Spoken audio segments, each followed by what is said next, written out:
Après avoir été désavoué par le président de l'Assemblée nationale, Aubin Minaku, qui ne reconnaît pas avoir reçu ni sollicité une quelconque demande des terrains en faveur des députés nationaux auprès du ministre de l'Urbanisme et Habitat, Joseph Kokonyanji, est contredit par le gouverneur de Kinshasa, André Kimbuta, qui l'accuse d'avoir menti à la nation au nom du chef de l'État. Ce membre du gouvernement devrait logiquement démissionner. Les observateurs ne voient pas une autre alternative pour ce ministre, coupable d'une tentative éhontée de spoliation du site agricole de Kingabois, réservé aux mamans maraîchères de cette partie de la capitale. La mise au point du directeur de cabinet du président de l'Assemblée nationale, Jean-Pierre Liot, est très claire au sujet de la confusion que Kokonyanji a tenté de semer dans les esprits. Quant au gouverneur de la ville, André Kimbuta, il a carrément improvisé un meeting à Kingabois, avec une forte participation des maraîchers et maraîchères, pour fustiger le trafic d'influence de Joseph Kokonyanji, qui a utilisé abusivement le nom du chef de l'État, Joseph Kabila, pour faire croire à l'opinion nationale qu'il aurait reçu le quitus du président de la République pour exproprier les mamans maraîchères et attribuer gratuitement 500 parcelles aux députés nationaux, pour les récompenser de bons et loyaux services rendus à la nation durant la législature de 2011 à 2016, dont les prolongations se jouent encore en 2018.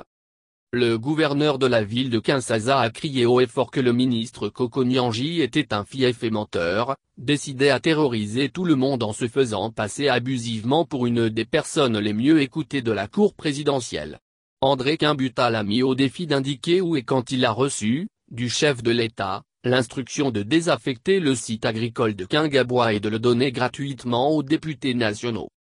Les observateurs estiment que pour avoir cherché à provoquer une émeute populaire à Kinshasa, où les mamans maraîchères et leurs dépendants étaient déterminés à en découdre avec les députés nationaux, à main nue, jusqu'au prix de leur sang, Joseph Kokonyanji, s'il a encore le sens de l'honneur, devrait prendre son courage entre ses deux mains et remettre son tablier au chef du gouvernement. À défaut, José Makila, qui assume l'intérim du Premier ministre, devrait l'aider à prendre la porte de sortie.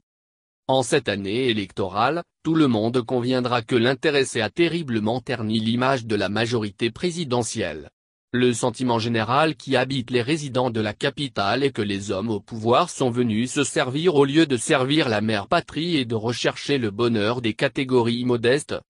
Car, après le scandale de la tentative manquée de la spoliation des sites Sokopaoi, III de la SCTP, Société commerciale des transports et ports, dans la commune de Limete, en fin d'année dernière, et présentement le double camouflet lui infligé par Aubin Minaku et André Kimbuta, il devrait logiquement tirer les conséquences de sa bourde politique. Mais qu'est-ce qui pousse Kokonyanji à vouloir faire main basse sur tout ce qui bouge dans les domaines fonciers et immobiliers à Kinshasa?